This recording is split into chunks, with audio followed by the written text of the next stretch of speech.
Nah, kalau kita gambarkan menjadi level energinya gitu ya, ini contohnya S0 gitu ya, ini ground state gitu. Ini termasuk singlet, state gitu, S0 ini yang, lebih bold gitu ya, lebih tebal warna hitamnya. Kemudian di atasnya gitu ya, ini garis-garis apa, ini garis-garis energi dari vibrational state gitu ya. Jadi garis-garis energi untuk energi vibrasinya gitu ya, karena seperti yang tadi saya sudah utarakan molekul itu bervibrasi gitu ya. Kalau kita ingin meninjau lagi, kalau molekulnya bisa berotasi gitu ya, jadi di bawah sini ini ada gitu ya, yang lebih kecil lagi gitu ya, itu rotational state-nya gitu ya. Oke, kemudian bayangkan gitu ya, jadi kita memiliki molekul, di mana molekul itu bisa contohnya bisa menyerap foton gitu ya, dan pada awalnya molekul itu memiliki energi di ground state. Kemudian kita berikan foton atau kita berikan energi dengan energi contohnya menggunakan Planck relationship gitu ya. E sama dengan Hf atau H nu konstanta Planck dikali frekuensinya. Yang jelas kita berikan energi dalam energi foton gitu ya. Kemudian si molekul itu menyerap energi gitu ya.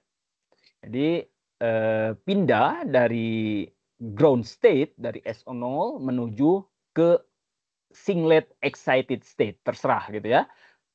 Mau ke S1 gitu ya, itu tergantung dari besarnya energi dan juga si molekulnya gitu ya. Jadi, bisa ke S2, mungkin S3 gitu.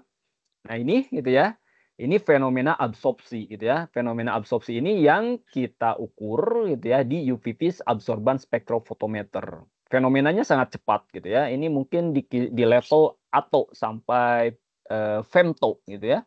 Jadi 10⁻⁻15 detik sampai 10⁻⁻18 detik fenomena absorption itu gitu ya.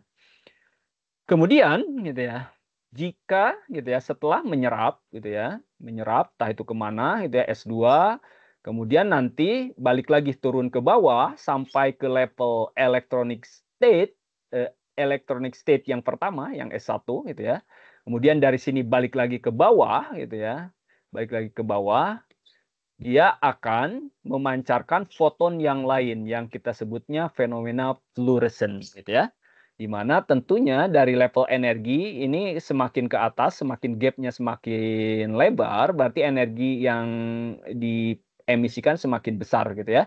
Jadi kalau di sini dilihat, energi yang diberikan di fenomena absorpsi ini tinggi gitu ya, jauh lebih tinggi dibandingkan energi yang diemisikan oleh fluorescent gitu ya. Sisa energinya kemana? Sisa energinya ini diserap oleh fenomena contohnya misalkan dari S2 ke S1 gitu ya, itu namanya internal conversion gitu ya, atau misalkan dari level vibrational ke level vibrational lagi gitu ya. Nah, itu juga akan menghilangkan energi gitu ya, dalam bentuk contohnya panas gitu ya, ini pokoknya hilang gitu ya, tapi tidak mengemisikan foton. Yang mengemisikan foton hanya dari S1 ke S0 untuk fenomena fluorescent gitu ya. Oke. Selain itu, apa itu phosphorescent gitu ya. Ini sama gitu ya fenomenanya, tapi bedanya gitu ya, ketika si molekul yang tereksitasi itu balik lagi sampai ke single excited state-nya, dia tidak langsung ke ground state-nya gitu ya. Tapi dia melakukan gitu ya, kita sebutnya intersystem crossing gitu ya atau ISC gitu ya. ISC di mana dia berubah, dia pindah itu dari singlet excited state S1 menuju triple excited state gitu ya. Oke, di mana kita tahu gitu ya, kalau dari fluorescent berarti kalau di sini ada spin up, di sini juga spin up gitu ya. Sorry spin down gitu ya. Maka kalau di triple state gitu ya, triple excited state ini berarti apa namanya tuh spin up di sini gitu ya. Spin up. Kemudian dari triple excited state pertama gitu ya, dia akan balik lagi gitu ya ke ground state sambil memancarkan foton gitu ya. Contoh fenomenanya kita sebut dengan phosphorescent. Oke, sebentar.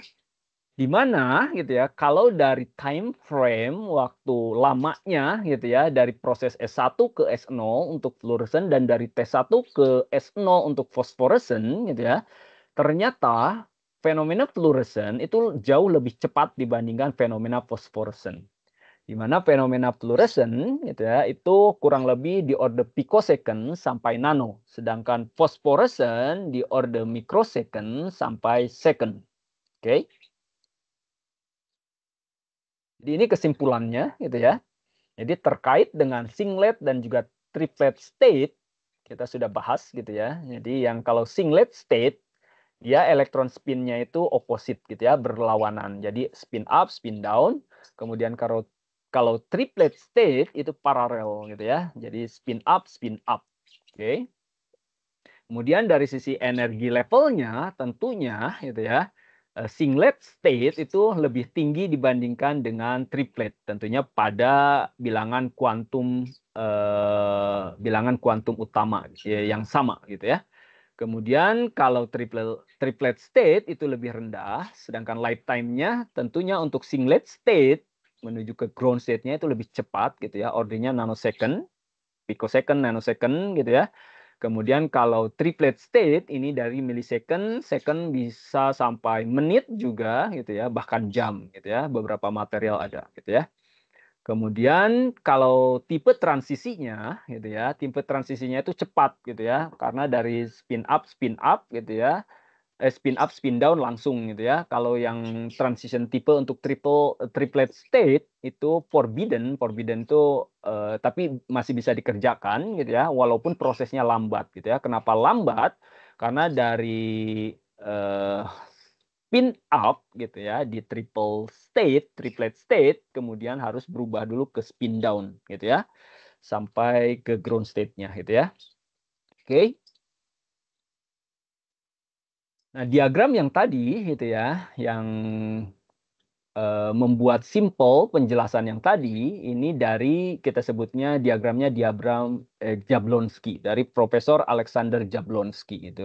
Di mana memang fokusnya ini untuk menjelaskan fenomena fluorescent, absorpsi, fosforescent dari molecular system gitu ya. Jadi tadi kita sudah jelaskan gitu ya. Jadi ada internal conversion atau IC, di mana internal conversion ini dari singlet excited state yang lebih tinggi ke singlet excited state yang lebih rendah ke S1 gitu ya. Nah, fenomena yang ini gitu prosesnya ini tidak memancarkan foton gitu ya. Kemudian ada vibrational relaxation gitu ya. Kemudian ada intersystem crossing dan lainnya.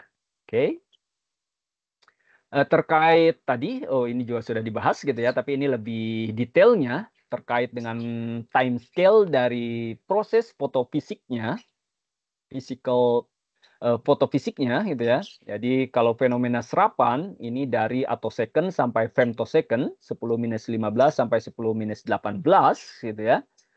Di mana fenomena absorpsi tadi gitu ya. Jadi foton mengeksitasi elektron yang ada di molekul, kemudian pindah dari ground state menuju excited state, entah itu S1, S2, S3, dan seterusnya.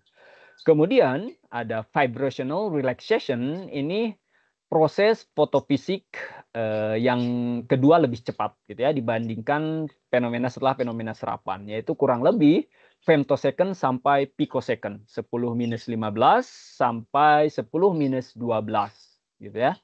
Di mana apa namanya tuh molekul yang sudah tereksitasi energinya itu akan hilang gitu ya, akan hilang akibat mode-mode vibrasinya gitu ya. Karena seperti yang saya sudah infokan gitu ya, molekul itu bervibrasi. Kemudian ada internal conversion, ini IC gitu ya. Ini kurang lebih time scale-nya ini antara femtosecond dan picosecond. Contohnya misalkan dari S2 ke S1, S3 ke S2 gitu ya. Ini internal conversion gitu ya. Kemudian ada intersystem crossing, ISC gitu ya. ISC sebentar. Di mana secara time scale fenomenanya atau prosesnya ini dari picosecond sampai ke nanosecond, 10-12 sampai 10-9. Oke. Kemudian fluorescent tadi dari nanosecond sampai microsecond dan juga phosphorescent dari microsecond sampai second atau dari detik gitu ya atau menit bahkan ada sampai ke microsecond. Oke. Selain itu gitu ya di fenomena fluorescent dan juga phosphorescent ada namanya Kasha rule gitu ya. Jadi aturan Kasha. Apa itu gitu ya? Jadi Pak Kasya menjelaskan sebuah aturan gitu ya, di mana ini berlaku untuk photoluminescent fenomena, fluorescent dan juga phosphorescent gitu ya. Jadi intinya terlepas dari energi eksitasi apapun gitu ya. Jadi fenomena fluorescent dan juga phosphorescent akan selalu terjadi gitu ya. Emisi fotonnya akan selalu terjadi dari state elektronik yang tereksitasi paling rendah gitu ya. Alhasil dari sini berarti dari S1 atau di fluorescent atau T1 dari phosphorescent gitu ya.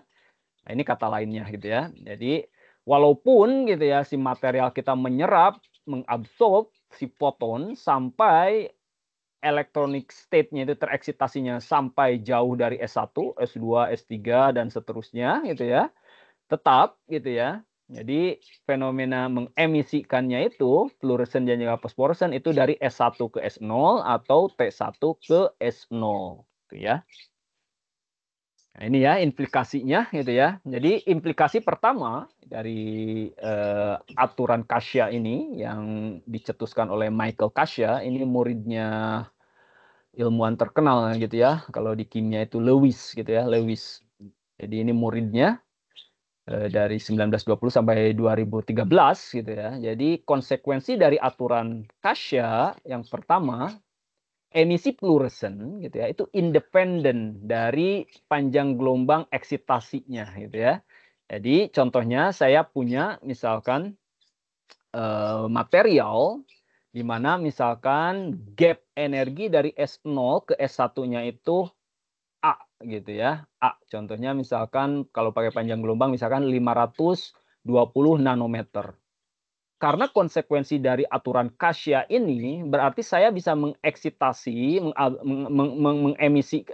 menghasilkan emisi fluorescent dari sampel saya gitu ya karena 520 gapnya.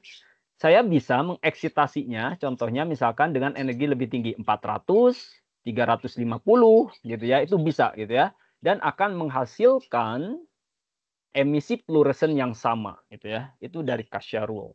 Oke.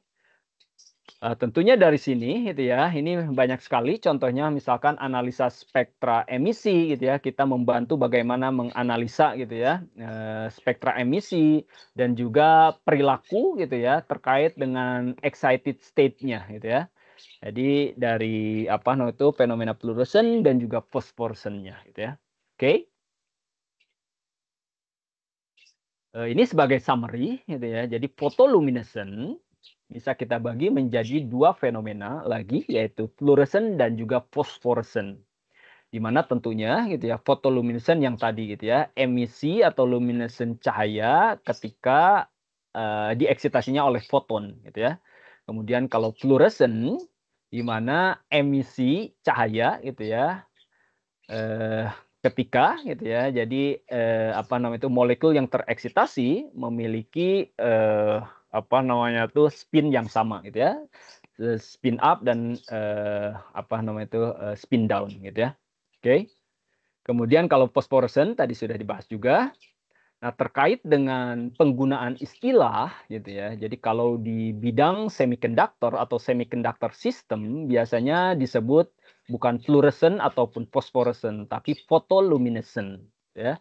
Kemudian kalau sistemnya molecular system itu berarti ada ground state, kemudian ada excited state, singlet excited state, triplet excited state, itu molecular system diagram energi yang dari Profesor Jablonski gitu ya. Kalau semiconductor system biasanya tidak mengenal ground state, electronic singlet electronic state, triplet electronic state tidak gitu ya. Jadi kalau di semiconductor system kita mengenalnya dengan gap energi gitu ya, band gap di mana dari dua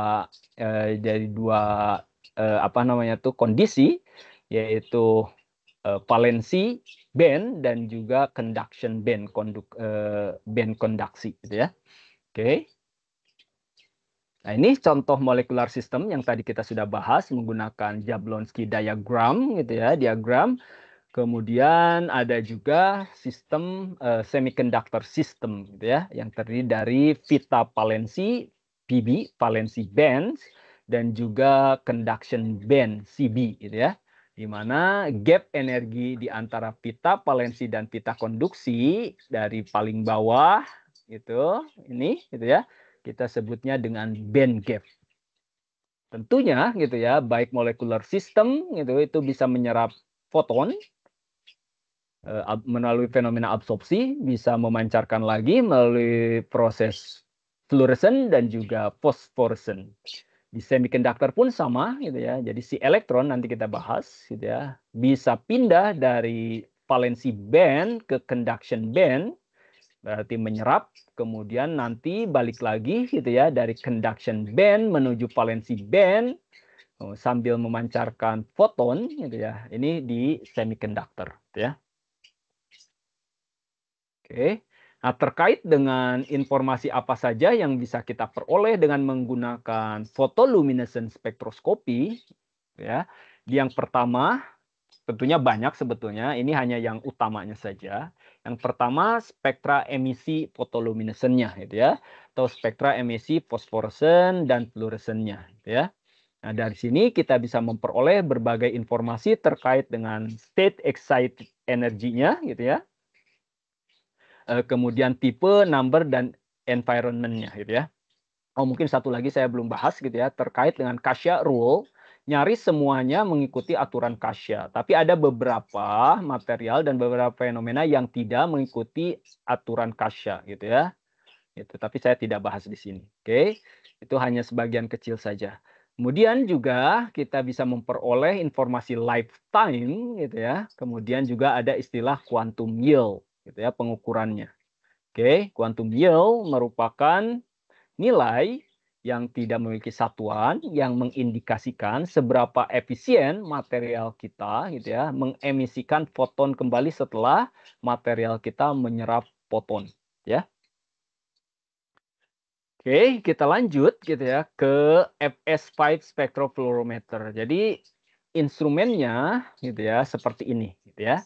Contoh instrumennya. Ini yang model benchtop, ya, di mana ketika kita ingin membangun spektrofluorometer atau photoluminescent spektroskopi, yang perlu kita siapkan adalah sumber pencahayaan, ya. Jadi sumber pencahayaannya bisa continuous, artinya polikromatik, contohnya cahaya putih, atau single wavelength, contohnya menggunakan laser, ya.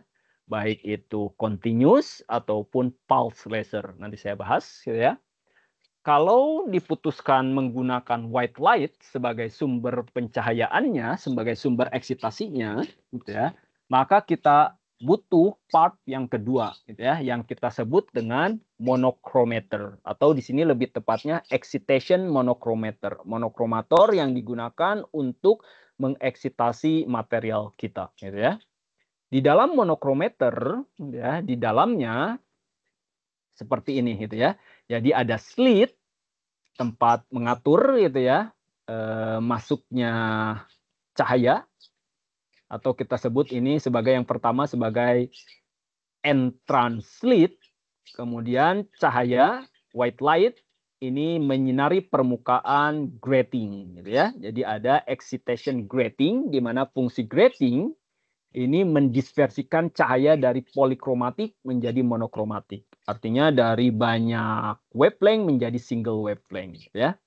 Tentunya, gitu ya, ini instrumen modern, gitu ya. Di dalamnya sistemnya untuk mendispersikan cahaya polikromatik menjadi monokromatik ini menggunakan grating, tidak menggunakan prisma. Alasannya kalau menggunakan prisma, walaupun harganya murah, tapi energi foton banyak yang hilang akibat transmisi melewati si prisma, gitu ya. Oke, kemudian ini terdispersi. Setelah terdispersi, jadi konstituen warnanya kemudian akan menuju ke exit slit, gitu ya. Di mana slit ini biasanya kita adjust gitu ya. Nanti korelasinya dengan spektra resolusi. Semakin kecil slit, resolusi dari spektrum atau wavelength yang keluar gitu ya, foton yang keluar itu akan semakin sempit gitu ya. Bandnya akan semakin sempit gitu ya. Tapi tentunya biasanya mereduce juga intensitas. Oke. Nah, setelah itu, panjang gelombang yang kita set dari komputer, tentunya si grating ini bisa berputar ya, bukan berputar, berubah sudutnya gitu ya. Karena kenapa? Ketika si ini bisa berotasi, berubah sudut, maka panjang gelombang yang kita perintahkan, contohnya saya ingin merah gitu ya. Berarti yang merah, berarti si grating harus berputar sedikit ke arah sini, searah dengan jarum jam gitu ya. Supaya si merah ini menuju ke slitnya kemudian keluar. Oke. Setelah itu, cahaya monokromatik yang dihasilkan oleh excitation monochromator, dia akan menyinari sampel gitu ya. Sampelnya tentunya macam-macam, bisa liquid, solid, thin film, bulk gitu, itu bisa gitu ya. Kemudian terjadi fenomena yang tadi tergantung sampelnya gitu ya. Jadi bisa terjadi fluorescent ataupun phosphorescent ataupun tidak sama sekali gitu ya. Tidak semua sampel gitu ya itu mengemisikan cahaya lagi gitu ya setelah menyerap gitu ya. Nanti saya bahas kenapa alasannya gitu ya. Persis sama seperti di UV Vis, tidak semua sampel itu punya serapan gitu ya, peak serapan. Oke. Setelah itu terjadi gitu ya, terjadi fenomena photoluminescence, tentunya sinyalnya polikromatik gitu ya. Kemudian dari sinyal polikromatik tersebut akan masuk ke part yang lain, kita sebutnya monokromator yang lain, tapi ini di emissionnya, emission monokromator. Masuk ke entrance slit, kemudian kena ke permukaan grating, terdispersi menjadi konstituen wavelength-nya, kemudian keluar gitu ya, melalui exit slit di emission monochromator, kemudian ditangkap oleh detektor ya. Tentunya gitu ya, ini detektornya contoh ini analognya untuk single photon gitu ya, kayak VMT gitu ya, photon multiplier tube gitu ya. Efeknya kalau seperti ini, walaupun PMT itu sensitif gitu ya, karena detektornya ini single channel gitu ya, maka apa namanya tuh, scanning-nya tidak secara langsung gitu ya, wavelength-nya gitu ya. Jadi satu-satu gitu ya. Gitu. Jadi si ini berotasi. Nah, dari sini berarti supaya ingin mempercepat proses scanning, berarti Ibu dan Bapak gitu ya, ketika memutuskan membeli photoluminescence spektroskopi, Ibu dan Bapak juga harus membaca gitu ya, seberapa cepat si grating atau monochromator itu bisa melakukan scanning gitu ya. Oke. Kemudian dari si detektor gitu ya, ini bisa dipilih gitu ya. Jadi kalau PMT bisa untuk lifetime dan juga steady state photoluminescence. Kalau CCD walaupun cepat tapi tidak bagus untuk melakukan pengukuran lifetime ya. Oke. Nah, biasanya antara sudut sinar datang, sinar eksitasi dan sinar emisi biasanya dibuat 90 derajat gitu ya. Alasannya kenapa gitu ya? Supaya untuk mengurangi efek gitu ya, efek gangguan dari cahaya eksitasi gitu ya. Tapi pertanyaannya apakah emisi itu arahnya 360 derajat gitu ya. Jadi setelah, memancarkan cahaya ini, pendarannya 360 derajat gitu ya. Oke. Nah, kalau dilihat gitu ya, secara fisiknya itu seperti ini. Jadi ada sumber eksitasi dari white light, kemudian masuk ke excitation monochromator untuk menghasilkan single wavelength, kemudian gitu ya menyinari sampel di sini gitu ya. 90 derajat gitu ya terhadap cahaya emisi yang ditangkapnya. Nanti cahaya emisi photoluminescence-nya masuk ke emission monochromator kemudian ditangkap oleh detektor. Oke. Oke, seperti ini ya. Oke. Nah, ini xenon lamp gitu ya. Kita sudah bahas tadi. Nah, kemudian bisa juga gitu ya, kalau Ibu dan Bapak tidak mau menggunakan sumber cahaya putih, cahaya polikromatik gitu ya, pengennya menggunakan laser, silahkan gitu ya. Jadi menggunakan laser direct gitu ya, karena laser sudah single wavelength tergantung modelnya tentunya, tapi modul biasa single wavelength gitu ya, langsung kenakan ke sampel gitu ya. Yang pertama mungkin laser lebih mahal dibandingkan xenon lamp gitu ya. Kemudian dengan hanya menggunakan laser, kita tidak memerlukan excitation monochromator. Tapi sisi negatifnya apa? Kalau menggunakan laser, gitu ya. Yang pertama, laser mahal. Yang kedua, gitu ya, kalau kita melakukan alat ini digunakan gitu untuk eksperimen yang lebih luas dengan material yang beragam, gitu ya, hanya menggunakan laser saja sebagai sumber pengeksitasi itu agak tidak efisien, inefisien, gitu ya. Karena material tertentu misalkan cocok untuk panjang gelombang laser A, tapi material yang lain butuh lebih energi lebih tinggi gitu ya. Jadi harus banyak gitu ya. Oke. Nah, yang laser port ini selain untuk port continuous laser juga bisa pulse gitu ya, berbentuk pulsa untuk melakukan pengukuran lifetime photoluminescence. Oke. Tentunya gitu ya, kalau kita berbicara standar bisa pakai xenon sebagai pencahayaannya yang tadi saya sudah utarakan gitu ya, bisa di-upgrade ya. Kalau menggunakan xenon biasa ini dari 230 sampai 1000 nanometer panjang gelombang xenon, lebar gitu ya. Kemudian kalau di-upgrade, kalau ingin menjangkau di UV lebih bawah gitu ya, ini menggunakan ozone generator. Kalau yang tadi free ozone gitu ya. Artinya UV yang ini ketika berinteraksi dengan oksigen itu tidak menghasilkan oksigen radikal, ozon gitu ya. Tetapi kalau menggunakan yang ini kita eksitasinya ada di 200 tapi mengenerate ozon ya. Oke. Eh, Tentunya di dalamnya gitu ya, banyak sekali part yang lain, contohnya di sini gitu ya. Jadi kalau ingin melakukan pengukuran lifetime phosphorescence gitu ya, ini biasanya standarnya menggunakan xenon flash lamp bukan continuous. Oke. Oke, gitu ya. Detektor bisa dipilih tergantung apa gitu ya. Tergantung aplikasi yang ingin kita ukur. Apakah hanya steady state spektrum saja ataupun lifetime. Lifetime itu seberapa cepat juga gitu ya pengukuran lifetime-nya. Kemudian kalau steady state itu seberapa lebar spektrum photoluminescence yang ingin kita ukur ya. Oke. Selain itu, kalau ingin menjangkau misalkan di atas NIR gitu ya, di atas contohnya 870, 950 nanometer, kita biasanya gunakan detektor yang lain gitu ya. Contohnya detektornya misalkan indium gallium arsenide dari 700 nano sampai 1650 nano gitu ya. Karena kalau PMT biasa ini biasanya menjangkau dari 200 sampai kurang lebih 1100 saja gitu ya. Jadi kalau di atas itu, nah ini juga ada PMT yang lain ternyata gitu ya, ada gitu ya. Jadi silahkan dipilih gitu ya. Jadi antara steady state, lifetime gitu. Nah, ini berbeda gitu ya konfigurasi detektornya. Oke.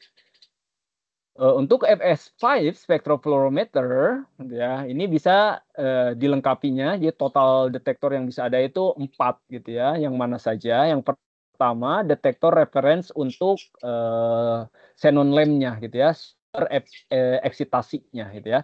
Karena kita harus selalu memantau gitu ya sebagai referensinya itu. Kemudian ada jadi FS5 spectropolarimeter, karena kalau Ibu lihat ya, ini desainnya kita sudah memiliki sumber cahaya putih, ada excitation monochromator gitu ya, kemudian mengenai sampel gitu ya. Bayangkan gitu kalau Ibu dan Bapak masih ingat di pembahasan UV phase absorbance spectrophotometer gitu ya. Untuk membangun sistem ini menjadi spektrofotometer ini sangat mudah gitu ya. Tinggal dipasangkan saja satu detektor yang 180 derajat terhadap cahaya datangnya gitu ya di sini nih gitu ya.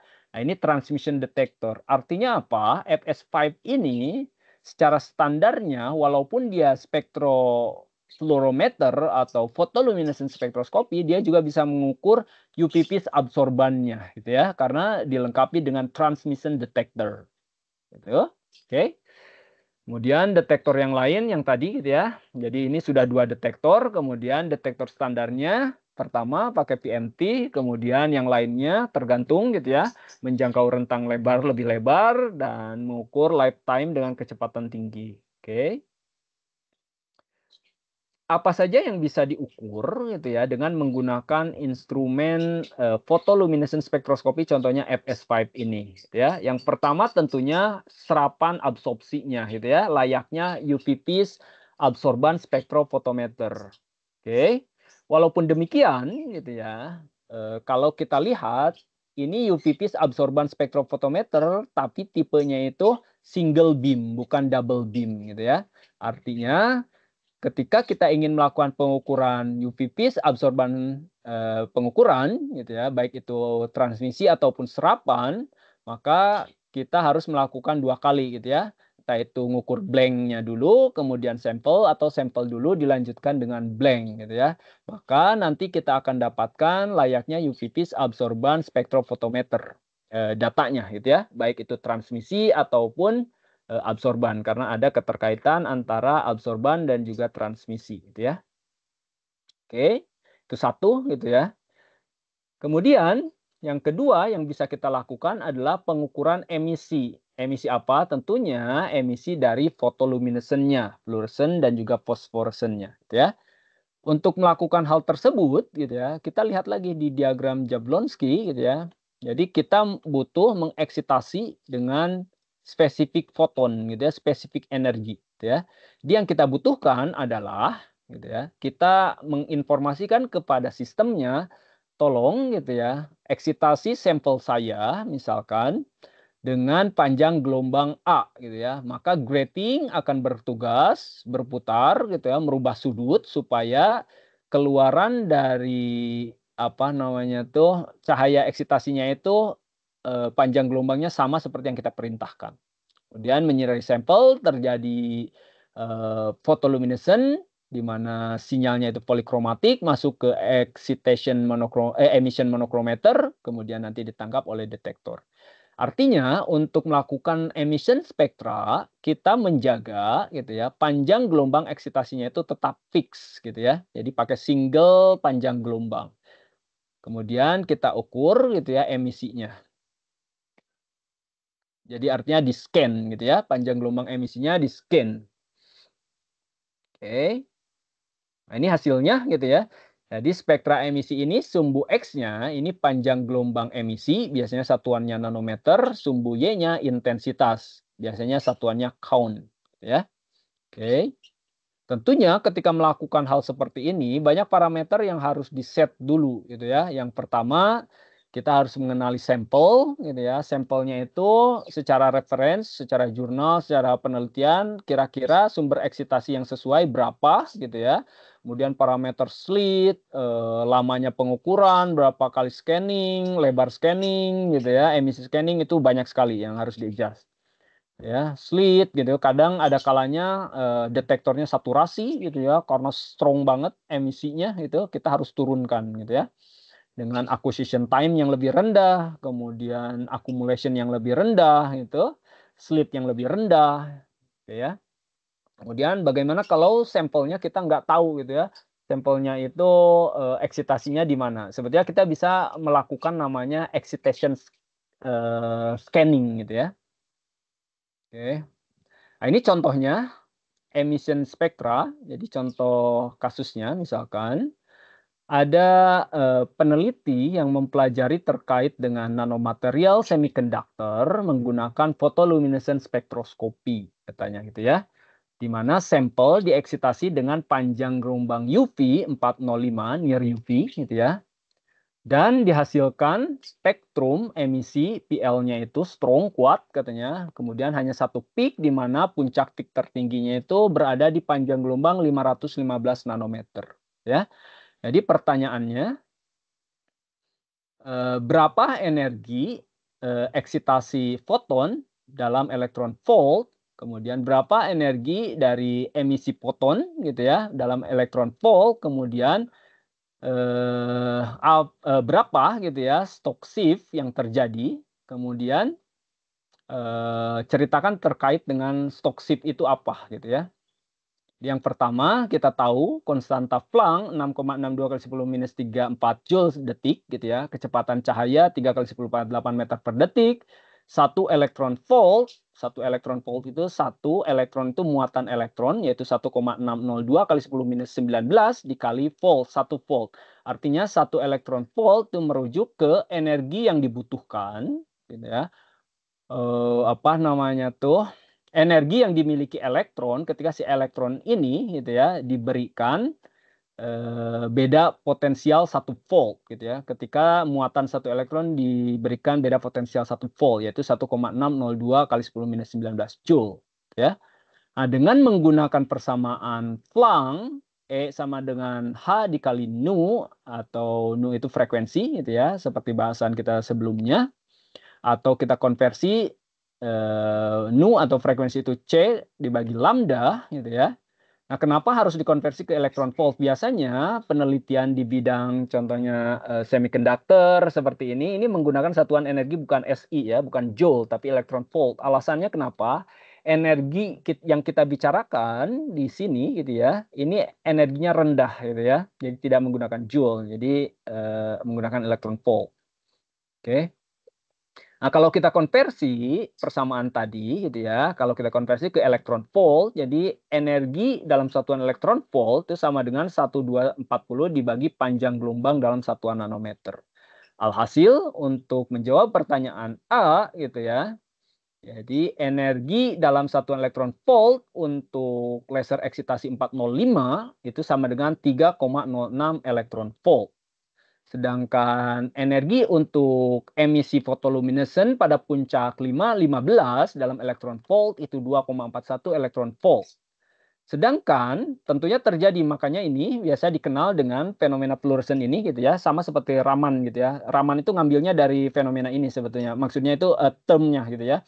Jadi di fenomena fluorescent atau fotoluminescent ada stock fotoluminescent, ada anti-stock fotoluminescent gitu ya. Jadi ada stock shift fotoluminescent gitu ya. Di Raman pun ada kan gitu ya. Jadi stock Raman, stock shift Raman gitu ya. Ada anti-stock Raman gitu ya.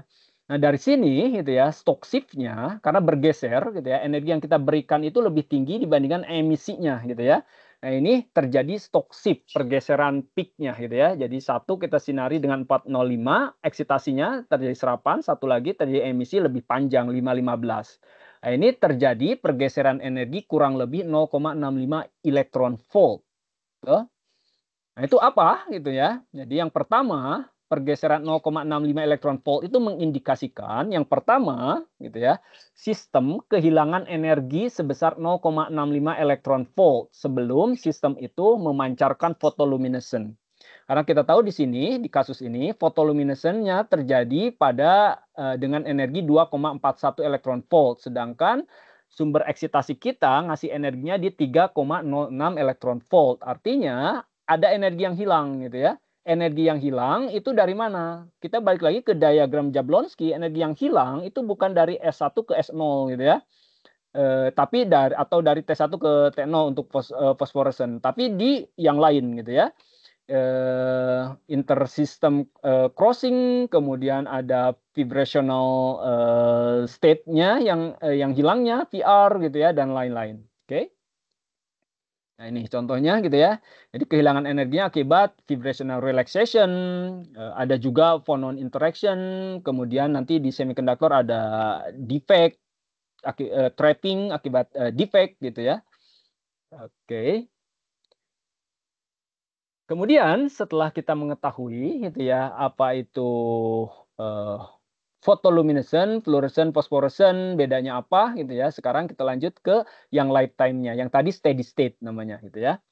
Sekarang yang ini yang lifetime-nya. Artinya steady state itu kita menyinari sampelnya gitu ya. Kita menyinari sampelnya steady state terus-terusan gitu ya, tanpa menggunakan jeda waktu. Gitu. Nah, ini ada istilah fluorescent dan juga phosphorescent lifetime gitu ya. Apa itu gitu ya? Kita tahu fluorescent phosphorescent apa bedanya dari sisi proses kejadiannya tadi sudah dijelaskan. Fluorescent dari S1 ke S0, kemudian dari phosphorescent dari triplet excited state T1 ke S0 gitu ya. Dari sisi lamanya gitu ya, mengemisikannya, kita juga sudah tahu bedanya. Fluoresen lebih cepat dibandingkan fosforesen. Fluoresen dalam satuan piko sampai nano, fosforesen dalam satuan nano sampai detik gitu ya. Selain itu gitu ya, apa itu lifetime gitu ya. Jadi ketika kita lihat lagi diagram diagram Jablonski untuk molecular system gitu ya. Ketika molekul tersebut tereksitasi, kemudian balik lagi sampai S1 ke S0 gitu ya, balik lagi dari S1 ke S0, dia akan memancarkan fluorescent emisi gitu ya. Jadi lamanya molekul yang tereksitasi yang sudah berada di S1 menuju ke S0 gitu ya. Nah, ini namanya lifetime decay gitu ya. Lifetime. Kenapa decay? Karena menurut data memang meluruh gitu ya. Kemudian kalau lifetime phosphorescence itu lamanya molekul yang tereksitasi balik lagi ke ground state-nya dari T1 ke S0-nya. Menurut data eksperimen gitu ya, fenomenanya itu memang decay gitu ya, meluruh gitu ya, meluruh. Kemudian secara eksponensial, meluruhnya itu secara eksponensial seperti peluruhan radionuklida gitu ya. Jadi kalau awalnya misalkan molekul itu tereksitasinya 100%, misalkan sudah tereksitasi 100%, ya. Kemudian dia akan meluruh turun gitu ya. Nah, waktu yang dibutuhkan dari kita mengeksitasi, artinya kalau pakai laser, dari laser itu kita tembakkan dalam tembakan pertama gitu ya, sampai meluruh sebesar tinggal 1,0 gitu ya, E dari intensitas awal gitu ya, E itu bilangan Euler gitu ya, jadi kurang lebih 36,9%-nya, ini namanya konstanta lifetime gitu ya. Ini spesifik terhadap apa namanya itu sampel tertentu gitu ya, terhadap sistem yang kita uji gitu ya. Ini konstantanya. Jadi waktu yang dibutuhkan dari kita nembak gitu ya sampai dia populasinya sampai 36,9% dari populasi awal. Oke. Jadi pertanyaannya, Pak, kenapa nggak bikin definisinya di time tertentu gitu ya? Ini taunya itu gitu ya. Ini susah gitu ya. Karena dari persamaan ini, eksponensial ini gitu ya, yang menjadi konstanta, ada munculnya konstanta, ini yang ini gitu ya tau gitu ya.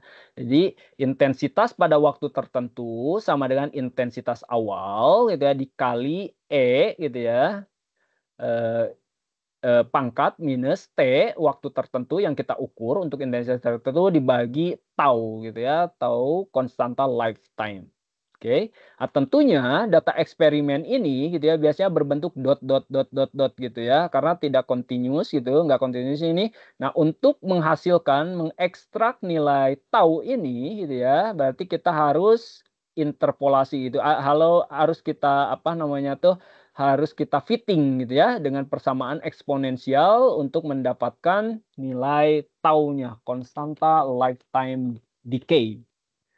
Oke, ini nah bagaimana cara mengukurnya? Tentunya karena ada dua fenomena, yang pertama fenomena yang lebih cepat dan yang kedua fenomena lebih lambat. Fenomena lebih cepat yaitu lifetime fluorescence, fenomena lebih lambat phosphorescent decay lifetime gitu ya. Maka teknik mengukurnya biasanya kita gunakan ada dua. Yang pertama namanya TCSPC, Time Correlated Single Photon Counting, saya percepat ya. Kemudian yang kedua ada MCS gitu ya, MCS Multi Channel Scaling Single Photon Counting. TCSPC biasanya digunakan di suitable-nya untuk fluorescent decay. Kalau yang MCS ini untuk phosphorescent phenomena. Seperti apa proses kerjanya Time Correlated Single Photon Counting atau TCSPC? Jadi yang pertama, sumber eksitasi yang kita siapkan itu tidak berbentuk continuous gitu ya. Kalau continuous, bayangkan baru tereksitasi gitu ya, belum juga selesai turun, eksitasi lagi, overlapping, salah gitu ya. Jadi kita harus membutuhkan sumber laser yang berbentuk pulsa gitu ya. Dengan kecepatannya itu gitu ya, dari satu nembak ke nembak yang lain gitu ya, atau dari apa namanya tuh, dari bandwidth-nya itu harus spesifik tergantung sampel dengan seberapa cepat gitu ya fenomena fluoresennya terjadi. Jadi yang pertama kita harus menyiapkan sumber laser berbentuk pulsa. Oke. Kemudian tentunya ini proses kerjanya gitu ya. Jadi ada di sini ada analog to digital converter, ini kontrol elektronik di mana laser ketika menembak foton terhadap sampel gitu ya, dia akan men-trigger pulsa ya, pulsa elektronik. Tolong mulai perhitungan gitu ya. Karena saya sudah menembakkan foton ke sampel gitu ya. Kemudian terjadi fenomena fluorescent gitu ya. Nah, di TCS-PC, VMT atau detektor yang kita gunakan gitu ya, ini menangkapnya single photon. Jadi tidak secara langsung gitu ya. Jadi foton yang pertama datang dia akan ditangkap. Kemudian dia akan menganalisa foton yang pertama datang gitu ya. Nah, setelah sampai ke elektronik, si elektronik akan menginfokan gitu ya, tolong hentikan prosesnya, stop gitu ya. Kemudian kita tahu gitu ya, foton yang pertama misalkan datangnya di waktu A di sini gitu ya. Kemudian terus diulang prosesnya gitu ya. Yang A, yang B ada di sini, C di sini, sini sampai membuat histogram gitu ya. Nah, histogram ini kalau Ibu dan Bapak lihat ini berbentuk gitu ya, ini decay, exponential decay di mana di sini gitu ya. Kalau kita punya histogram kayak gininya berarti tinggal dicari aja gitu ya. 1/E dari intensitas maksimumnya yang datang gitu, potong, tarik ke bawah gitu ya, time-nya gitu ya. Gitu. Atau misalkan yang paling enak biasanya karena ini tidak nol langsung gitu ya dari sini gitu ya. Jadi ada jeda tertentu respon dari si instrumen gitu ya. Jadi biasanya kita gunakan fitting kurva yang ini gitu ya dengan eksponensial. Tentunya tergantung dari spesies di dalamnya. Karena di dalamnya biasanya bukan hanya misalkan single apa namanya tuh tau atau single lifetime constant gitu ya, tapi ada misalkan 2, 3 dan seterusnya. Makanya dianalisanya bukan hanya menggunakan persamaan eksponensial yang tadi satu ini gitu ya, tapi multi eksponensial. Dan biasanya kalau menggunakan dihitung biasa rumit gitu ya, tapi kalau di software sudah mudah gitu ya. Nah, untuk TCS-PC gitu ya, jadi yang pertama yang harus diingat, foton yang dideteksi gitu ya, per laser pulsa ini hanya satu gitu ya. Efeknya gitu ya, dari sisi resolusi time, waktu, ini sangat bagus sekali gitu ya. Tetapi dari sisi pengukuran ini agak lambat dibandingkan model yang lain, yang berikutnya gitu ya. Oke, nah ini contohnya pengukuran fluorescent decay, lifetime decay gitu ya dari 9 aminoakridin. Oke. Di mana di sini terlihat gitu ya. Jadi tidak di 0 nanosecond time gitu ya, tapi di sini yang naik ini foton sedang ditembakkan gitu ya, kemudian decay. Nah, yang warna merah ini fitting dari data asli ini gitu ya. Jadi diperoleh untuk senyawa yang ini, yang 9 aminoakridin, taunya ini gitu ya. Kita sudah bahas gitu ya, lifetime constant tadi apa gitu ya. Tau ini 16,2 nanodetik gitu ya. Kemudian untuk yang senyawa yang lain, ini CH3NH3PBI3 ini diperoleh 36 nanodetik. Artinya si senyawa yang kedua gitu ya, ini proses turunnya lagi dari S1 ke ground state-nya ini lebih lambat dibandingkan senyawa yang pertama gitu ya. Oke. Nah, kelebihannya teknik lifetime dibandingkan dengan steady state. Kalau steady state gitu ya, biasanya kita dibatasi oleh konsentrasi sampel gitu ya. Ketika kita menggunakan fluorescent spektroskopi, ada efek namanya absorpsi, internal filter effect gitu ya. Jadi terlalu concentrate sampel gitu ya, dia akan gitu ya menimbulkan efek yang lain. Jadi bukan mengenerate fluorescent tapi apa namanya itu seperti proses ngeblocking gitu ya. Nah, biasanya untuk pengukuran fluoresen gitu ya, misalkan liquid itu dijaga di serapannya itu tidak boleh 0,2, di atas 0,2 absorpsinya gitu ya. Oke, untuk mengurangi itu. Nah, bedanya dengan pengukuran lifetime gitu ya, photoluminescent ini tidak terpengaruh oleh apa namanya tuh, oleh konsentrasi dari sampelnya gitu ya. Oke. Nah, ini sebagai contoh. Jadi peneliti menggunakan TCS-PC system untuk mengukur fluorescent lifetime pada molekul fluorophore gitu ya. Di mana menggunakan laser berbentuk pulsa dengan ordernya itu picosecond dengan repetition rate-nya 50 MHz. Artinya kalau kita konversi itu sama dengan satu pulsa tiap 20 nanodetik gitu ya. Oke.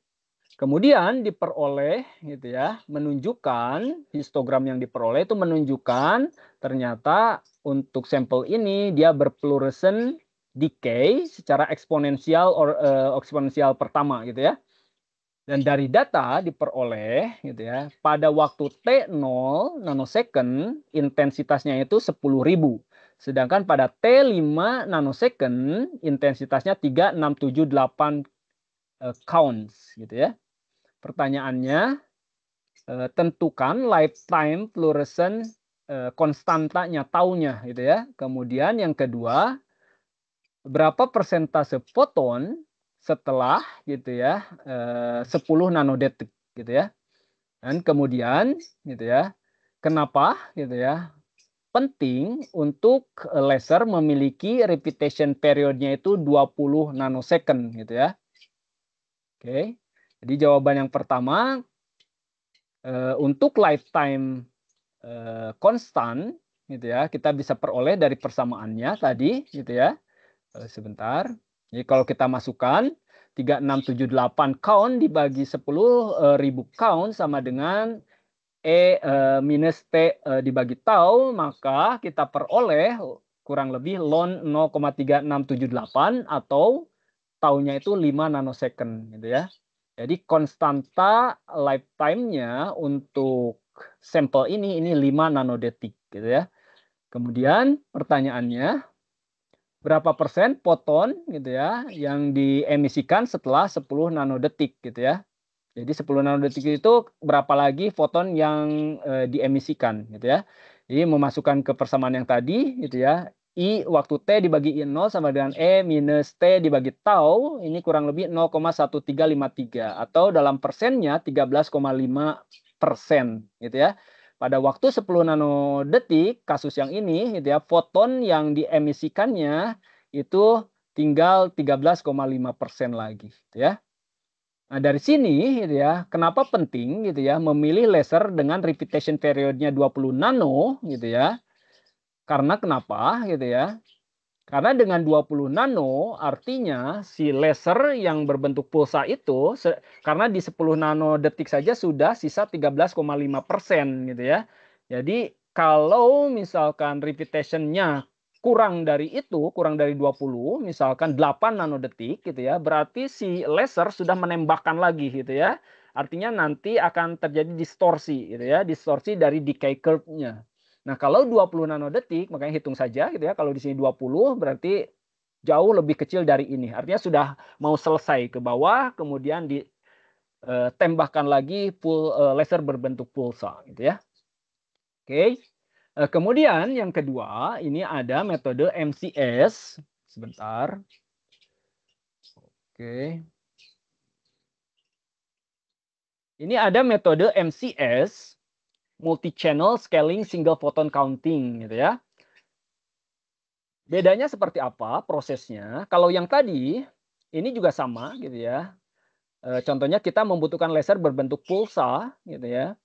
Tapi prosesnya kalau yang tadi ketika laser menembakkan pulsa, foton gitu ya, si laser akan menginfokan ke elektronik untuk memulai. Tapi kalau yang ini gitu ya, ini dimulai dari elektronik dulu. Jadi elektronik men-trigger gitu ya, pulsa dengan lebar tertentu, dengan waktu time window tertentu gitu ya, misalkan dari A second ke A mikrosecond ke B mikrosecond gitu ya, untuk menginformasikan ke laser gitu ya, supaya gitu ya, laser menembakkan pulsa pada waktu tertentu gitu ya. Contohnya seperti ini gitu ya, misalkan selebar ini gitu ya. Oke. Sorry, mohon maaf, ini agak keliru gitu ya. Jadi, elektronik gitu ya, memberikan trigger pulsa supaya si laser itu silahkan lakukan pengukuran gitu ya, silahkan lakukan pengukuran gitu ya. Kemudian di elektronik ini udah di-set gitu ya, terkait dengan time gate-nya, waktu gitu ya, sampai kapan gitu ya, si elektronik ini berhenti gitu ya, sebelum laser yang lain ditembakkan. Nah, contohnya gitu ya, setelah menembakkan, kemudian foton terjadi ada yang duluan gitu ya, yang pertama sampai ke VMT, ada yang kedua, yang ketiga, yang keempat gitu ya. Nah, yang tadi kalau di TC-SPC diolahnya itu satu-satu. Kalau yang ini diolahnya gitu berbarengan gitu ya, tergantung time gate-nya gitu ya, time gate yang diberikan. Kemudian nanti setelah sampai ke elektronik, dia baru menginfokan, matikan gitu ya, kemudian nyalakan lagi, matikan lagi. Nah, di proses pertama misalkan kita peroleh dapat time versus intensitasnya di sini gitu ya. Kemudian terus dibuat berulang gitu ya supaya resolusinya bagus, terbentuk histogram, baru kita akan dapatkan lifetime decay-nya gitu ya. Oke, di mana metode MCS ini metodenya gitu ya lebih cepat secara acquisition-nya dibandingkan TC-SPC gitu ya. Namun secara time resolution-nya lebih rendah dibandingkan TC-SPC gitu ya. Oke, ini sebagai contoh bagaimana hasil pengukuran lifetime decay dari fenomena phosphorescence gitu ya. Jadi ada europium 3 plus kompleks diukur dengan MCS mode. Sumbu X-nya ini time waktu gitu ya.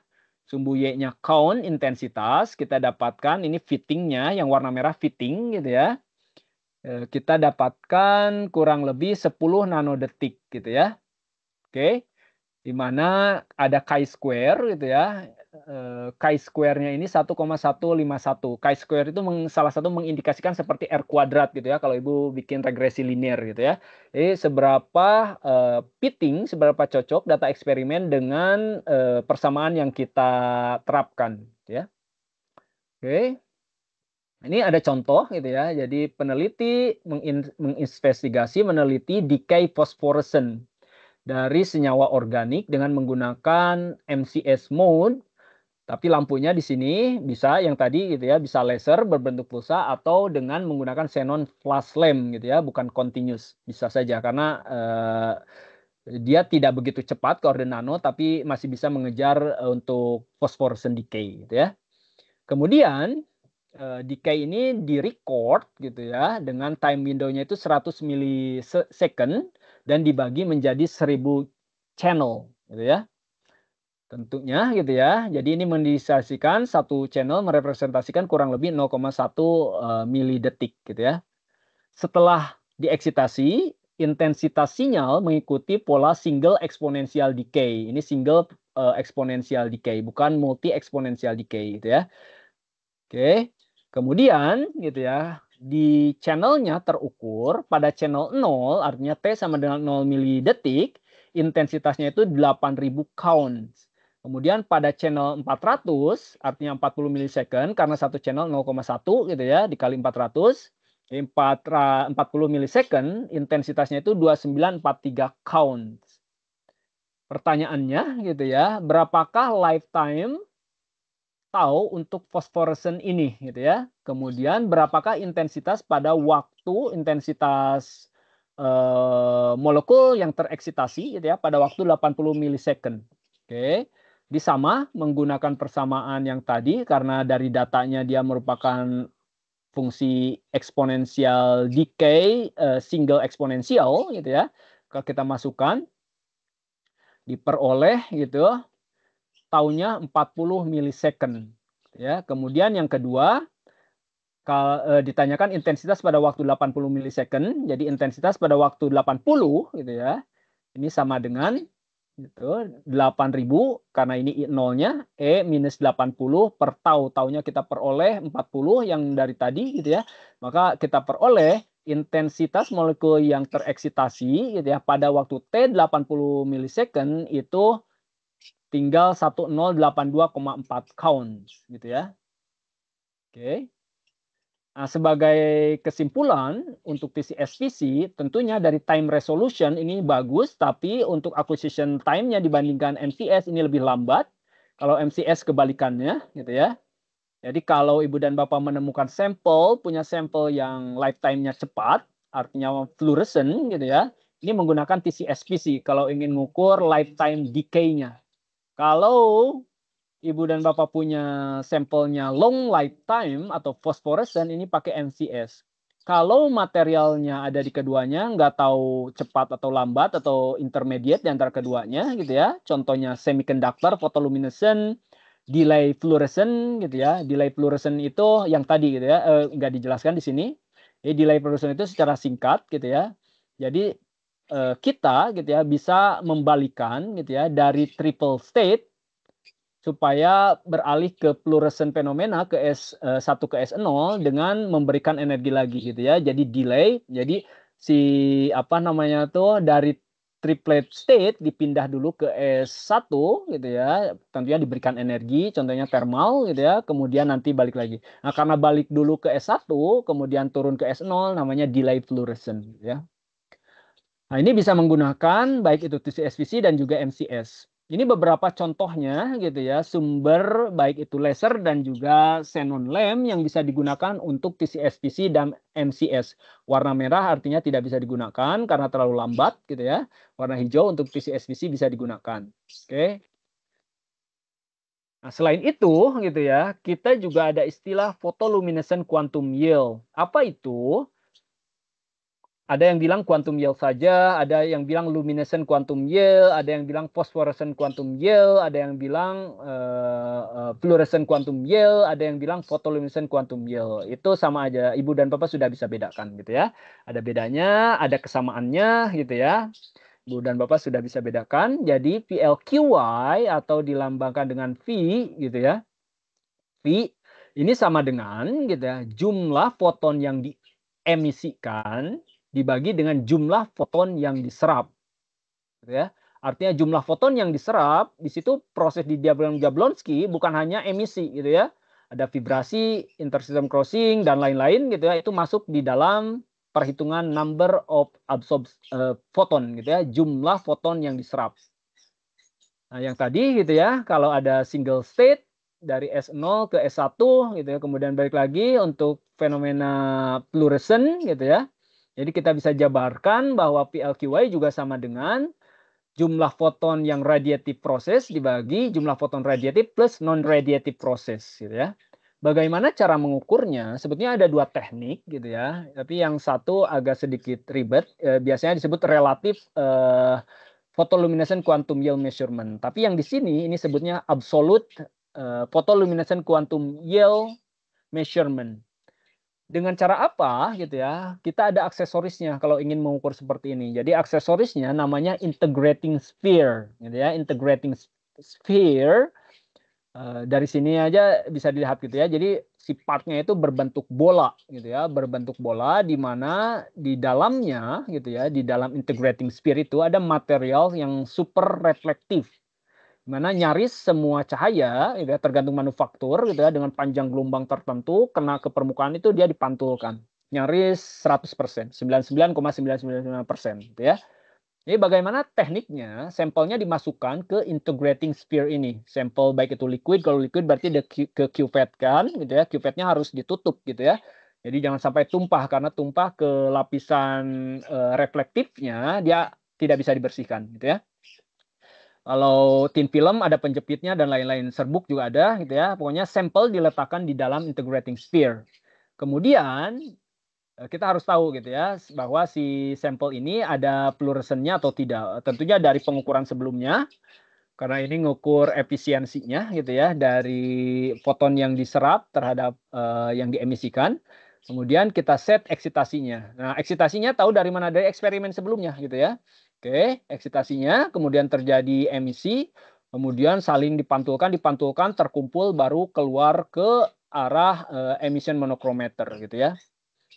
Jadi ini sengaja diblok seperti ini gitu ya, biar nanti tidak ada efek yang langsung keluar ke sana gitu ya. Jadi semuanya dari terpantul kemudian nanti menyatu lalu keluar. Oke.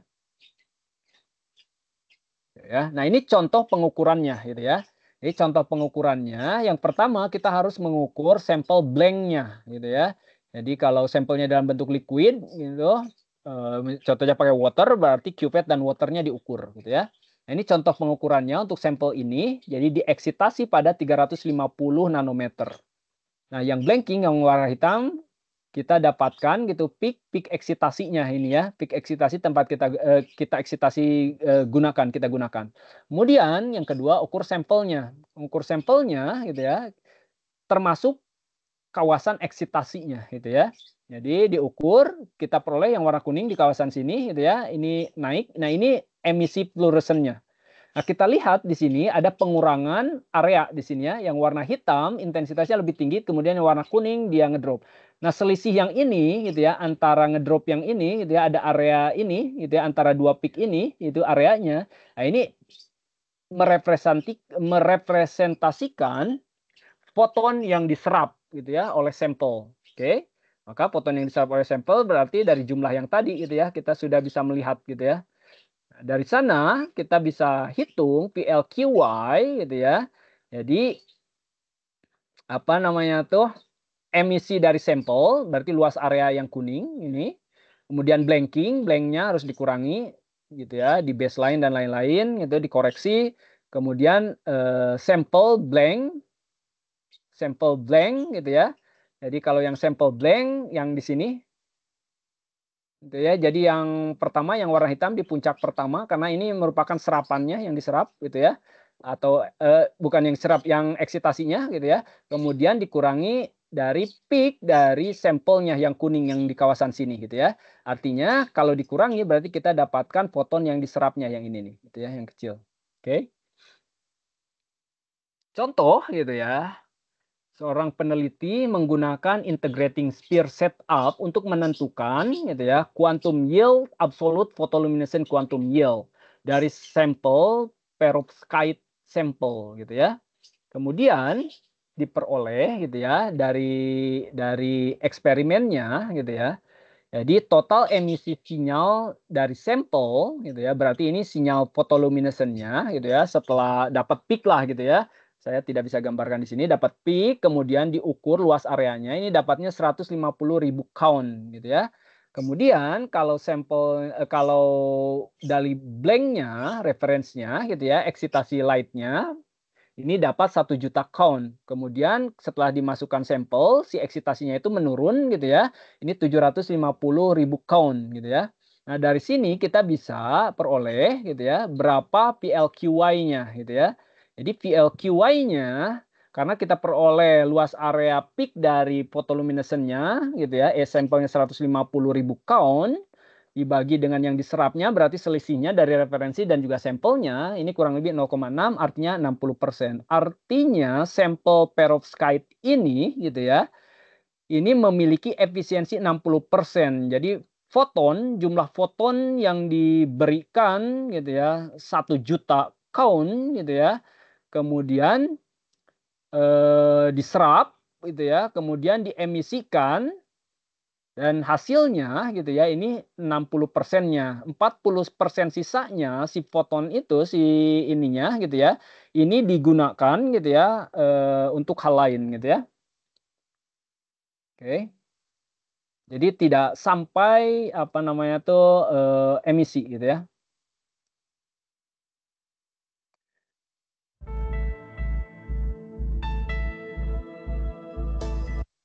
Sebentar, ini ada demo gitu ya bagaimana cara mengukur dengan FS5 baik itu serapan, absorban, UV vis absorban, emission, kemudian apalagi photoluminescent quantum yield gitu ya.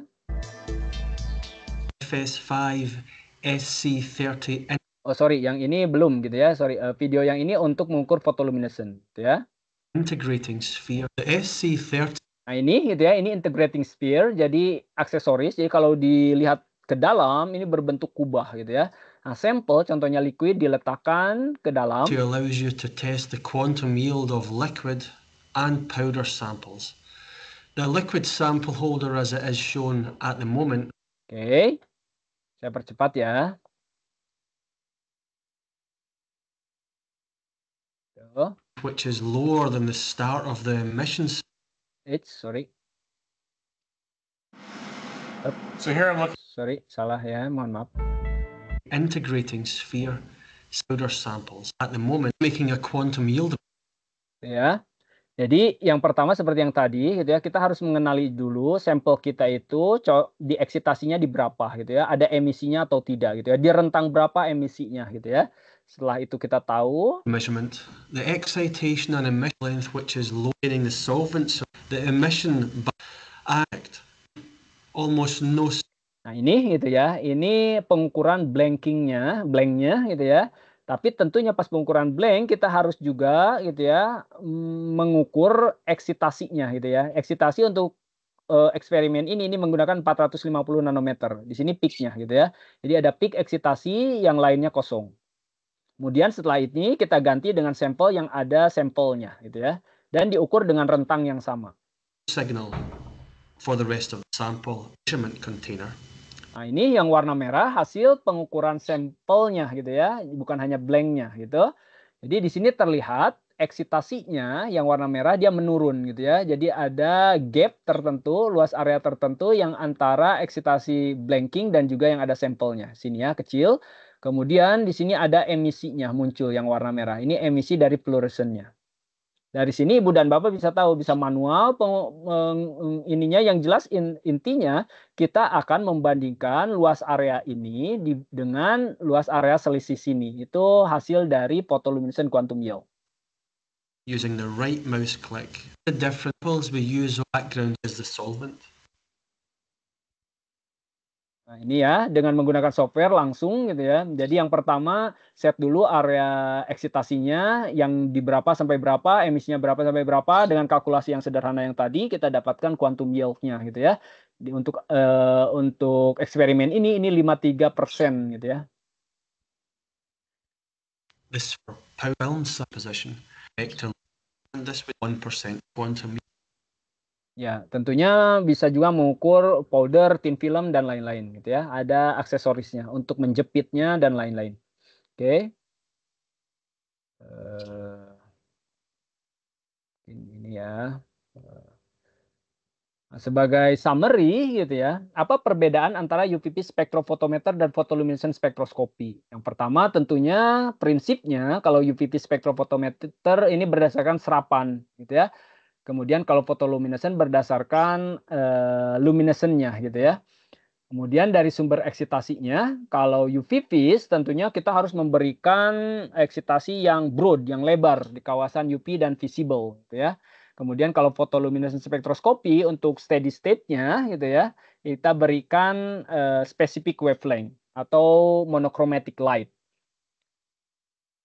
Hasil yang diukur kalau UVP sama gitu ya, absorban bisa dikonversi ke transmitan, bisa digunakan untuk concentration menggunakan Bird-Bogart-Lambert law, photoluminescent untuk steady state-nya, sumbu Y-nya intensitas emisi, sumbu X-nya panjang gelombang gitu ya. Ini juga sama bisa digunakan untuk pengukuran kuantitatif analisis gitu ya. Concentration contohnya.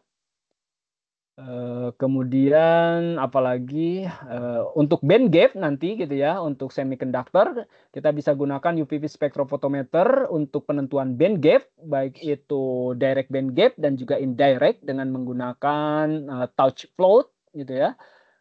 Kalau photoluminescent nanti kita bahas gitu ya, itu lebih mudah, tidak muter-muter gitu ya. Selama kita dapat peak-nya gitu ya, kita akan bisa dapatkan secara langsung band gap-nya. Dalam artian di sini direct band gap-nya gitu ya. Terkait dengan time resolve mode-nya untuk UVP biasanya jarang kita mendengar gitu ya, time resolve UVP spektrofotometer, tapi kalau photoluminescent bisa yang tadi gitu ya, baik itu phosphorescent dan juga fluorescent lifetime dengan menggunakan metode TC-SPC dan juga MCS. Pertanyaannya, Pak gitu ya, apakah semua material itu berfluorescent gitu ya? Jawab berphotoluminescent, tidak gitu ya. Alasannya bisa macam-macam. Kenapa tidak terjadi emisi gitu ya? Yang pertama, memang gitu ya, non radiative relaxation-nya itu mendominasi gitu ya. Artinya dia tidak sampai ke S1 gitu ya, sudah kehilangan energi duluan gitu ya dari proses-proses sebelumnya. Dari S2 ke S1 ada vibrational, ada non radiative prosesnya banyak gitu ya. Itu menjadikan apa namanya tuh sampel kita tidak berfluoresen ya, atau berfotoluminescent. Kemudian ada juga defect ya, trapping itu juga sama gitu ya, akan membuat lama atau tidak berfluoresen gitu ya. Kemudian ada forbidden transition itu quantum rules, contohnya T1 ke S0. Ini maksudnya itu lemah gitu ya, emisinya lemah kemudian agak lama gitu ya, walaupun prosesnya terjadi gitu ya. Oke. Kemudian terlalu cepat gitu ya, excited state lifetime-nya gitu ya. Selain itu juga ada yang tadi trapping defect gitu ya, mungkin saya tidak bahas lanjut. Atau misalkan low quantum yield gitu, di mana memang mengemisikan tapi sangat rendah gitu ya. Jadi dibutuhkan instrumen yang sangat sensitif untuk mendeteksinya gitu ya. Ini terkait dengan instrumennya. Gitu. Kemudian indirect band gap semiconductor gitu ya. Jadi kalau di photoluminescent walaupun mudah mengukur band gap-nya, tapi kalau indirect band gap biasanya sinyalnya rendah gitu ya. Kita harus menurunkan menggunakan temperatur gitu ya, supaya kita bisa mengamati indirect band gap-nya. Oke. Nah, ini berbagai informasi kalau kita mempelajari peak photoluminescent gitu ya. Jadi kalau dari peak posisinya bisa band gap energi, excited state energy yaitu S1 ke S0, T1 ke S0 gitu ya, electronic transition-nya. Kalau jumlah peak misalkan ada terjadi defect, vibrational state gitu ya, gangguan terhadap vibrational state-nya gitu ya. Peak intensity sama bisa melakukan pengukuran konsentrasi, kemudian quantum yield tadi gitu ya. Kemudian emission efisiensi, kemudian kalau melebar gitu, ini bisa kristalinitas, vibrational broadening gitu, contohnya di UV vis juga sama gitu ya. Seharusnya spektrumnya itu tajam karena ada efek dari rotational dan juga vibrational, jadi spektrumnya itu lebar gitu ya. Kemudian dari stock shift yang tadi perhitungan energinya ini mengindikasikan adanya energi yang hilang sebelum ke S1 ke S0 sebelum diemisikan gitu ya. Oke, dan lain-lain. Nah, ini contohnya gitu ya, In this FS5 virtual demo, I'm going to demonstrate bagaimana melakukan pengukuran berbagai parameter di FS5. how the FS5 can be used to perform a complete photophysical characterization in less than 10 minutes. I have two cuvettes. One is perovskite quantum dots dissolved in cyclohexane, and the other is the pure cyclohexane solvent. Both cuvettes are placed into the SCO6 cuvette sample module. The first step in any characterization is to measure the absorption spectrum. To do this, I set the desired excitation bandwidth and the signal rate the absorption spectrum. Jadi yang ini pertama pengukuran yang akan diukur ini pengukuran UV vis gitu ya. Dengan apa? Karena seperti yang tadi saya sudah utarakan FS5 memiliki kemampuan UV vis, tinggal ditambahkan detektor yang membentuk 180 derajat gitu ya. Oke. To do this, saya percepat saja ya. The cuvette containing the quantum dots is now moved into position inside the SCO6, and its transmission spectrum now measured. The absorption spectrum is calculated from the difference between the two transmission spectra and is updated live in the software. We now have the absorption spectrum of Nah ini gitu ya, ini absorpsi spektrum dari sampelnya. The quantum dots. Until I get around 1. Nah ini pengukuran emisi fotoluminescentnya. Luminescent spectrum of the quantum dot. Jadi menggunakan eksitasi 470 nanometer, scanningnya dari 480 sampai 600. Ini tidak mengukur lagi si eksitasinya karena tidak mengukur photoluminescent quantum yield gitu ya. Jadi dimulai biasanya dilebihin 15 atau 20 nanometer dari 470, mulainya 480 untuk emisinya gitu ya. Supaya kita tidak melihat garis eksitasinya gitu ya, peak eksitasi. Is now acquired, showing that they have a narrow emission centered around 525 nanometer and normalized. Nah ini gitu ya, ini merupakan emisi gitu ya. Jadi si sampel quantum dot itu kalau yang ini kalau kita lihat colornya kurang lebih dia memancarkan warna hijau gitu ya di kawasan hijau. In order to more easily compare them, and the corresponding decay Ini gitu ya, jadi absorpsi yang diberikan gitu ya, kemudian ini dari emisinya gitu ya. Yang ini dari S1 ke S0-nya gitu ya. Dengan energinya kita bisa konversi dari sini ya, dari peak tertinggi dikonversi ke energi, dari panjang gelombang sini dikonversi ke energi. and the absorb to measuring the photoluminescence lifetime of to control the power. Nah ini lifetime gitu ya, jadi menggunakan bukan xenon lamp, menggunakan laser pulse berbentuk pulsa. Here I'm adjusting the intensity filter, brings up the lifetime in the lower left. Ini gitu ya, jadi sumbu X-nya time, sumbu Y-nya count, kita dapatkan ini decay-nya, histogramnya gitu, kemudian nanti di fitting dengan menggunakan software gitu ya. Bisa single eksponensial, multi eksponensial untuk menghasilkan konstanta lifetime decay-nya. To fit the decay. Nah ini contohnya gitu ya, di sini di software bisa sampai 4 multi eksponensial gitu ya. Bisa diprediksi saja gitu ya, misalnya tahu satunya berapa, ini hanya untuk memulai bagaimana si software mengkalkulate gitu ya, yang pada akhirnya untuk memulai aja misalnya konstanta B1, B2, B3 masukkan saja, misalkan kalau prediksinya 4 lifetime decay atau 1 ya berarti gunakan 1 saja gitu ya. Tahunya tahu 1 masukkan saja kira-kira saja gitu ya. Oke. From the SCO6 is photoluminescence. Nah itu ya, kita dapatkan quantum dots have an intensity weighted average lifetime of 14 nanoseconds. Nah, ini 14 nanosecond gitu ya. Jadi dengan chi-square-nya itu 1,3 gitu ya. The final characterization is photoluminescence quantum yield. Untuk For photoluminescence this, quantum I switch yield gitu ya. off the laser and remove both cuvettes from the SCO6. The SC30 integrates into the FS5. Nah ini di dalamnya integrating sphere gitu ya. Dia tinggal dikeluarkan aksesoris yang tadi yang sebelumnya, masukkan yang baru. And locks into play. This case is 417 citation light. Nah, ini yang pertama, ini blanknya gitu ya. Eksitasinya seperti ini itu tanpa ada sampel. Since this Q and now also a small photoluminescence Nah di sini ada small photoluminescence terjadi gitu ya. Jadi nanti harus di zoom. emission. Nah ini selisih area ini merupakan foton yang diserap gitu ya. Ini gitu ya. Kemudian kita masukkan ke perhitungan di software. The wavelength, the quantum yield of the dots. Kita dapatkan untuk photoluminescent perovskite quantum dot untuk sampel ini 15,71% gitu ya. Oke. Nah, terkait dengan aplikasinya kita percepat ya. Oke. Ini contohnya gitu ya.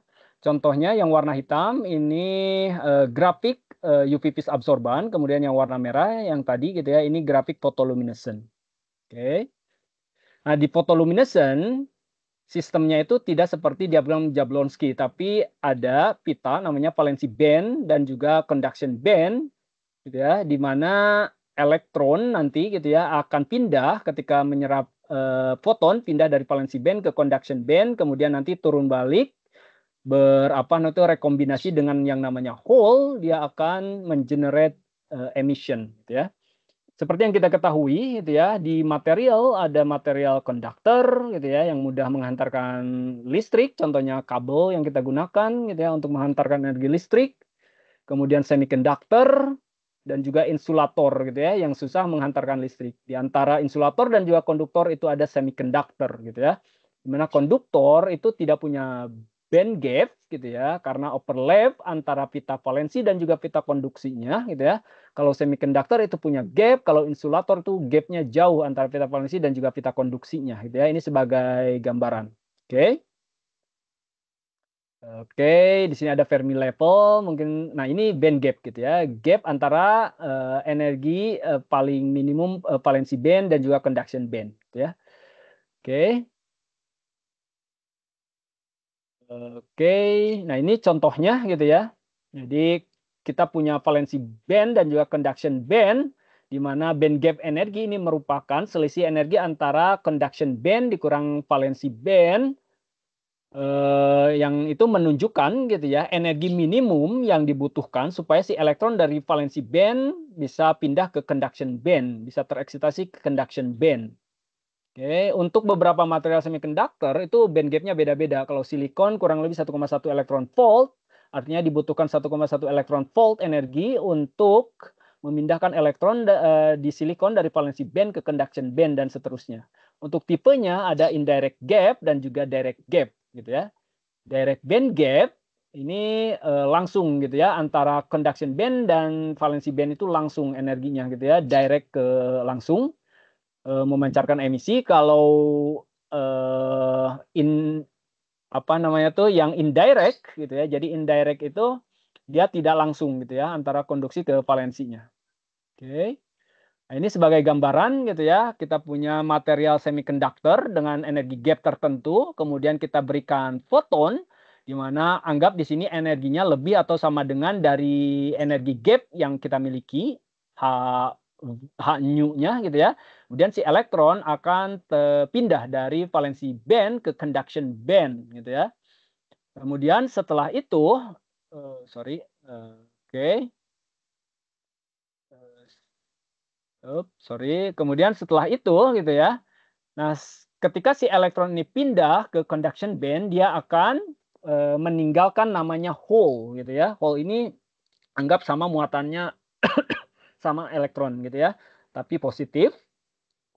Kemudian ada istilah juga elektron hole pair gitu ya, pasangan elektron dan hole.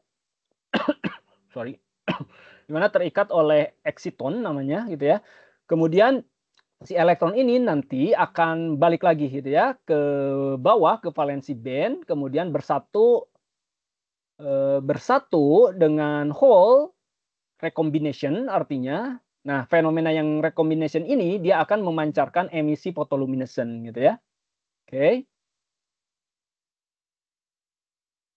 Nah, contohnya gitu ya. Jadi peneliti mempelajari material semiconductor kemudian dapat gitu ya emisinya itu 620 nanometer ketika dieksitasi dengan 405 nanometer. Pertanyaannya, tentukan energi gap dari material yang diukur itu gitu ya. Jadi kemudian yang kedua, jelaskan terkait apakah ini indirect gap atau band gap atau indirect band gap atau direct band gap gitu ya. Yang pertama, seperti yang tadi saya sudah utarakan, kalau menggunakan UV vis untuk penentuan estimasi band gap-nya ini muter-muter gitu ya. Kalau untuk photoluminescent gitu ya, kita tinggal lihat aja di peak emisinya. Puncaknya ada di 620 gitu ya. 620 nanometer itu merupakan band gap-nya gitu ya dari pengukuran photoluminescent untuk material tersebut gitu ya. Ya tinggal kita gunakan energi dalam satuan EV-nya 1240 dibagi panjang gelombang emisi peak-nya ini kurang lebih 2 EV gitu ya. Jadi si semiconductor yang diukur ini memiliki band gap 2 EV. Artinya minimum energi yang dibutuhkan supaya si elektron pindah dari valensi band ke conduction band itu sekitar 2 EV gitu ya. Minimumnya.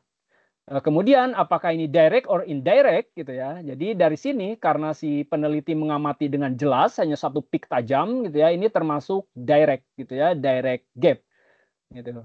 Untuk memastikannya sebetulnya kalau ingin ada impurity dan lain-lain gitu ya, kita bisa ngukur indirect gap-nya yaitu dengan kontrol temperatur. Jadi si sampelnya di ini temperatur untuk mereduce gitu ya efek yang menutupi peak indirect gap-nya, band gap-nya gitu ya.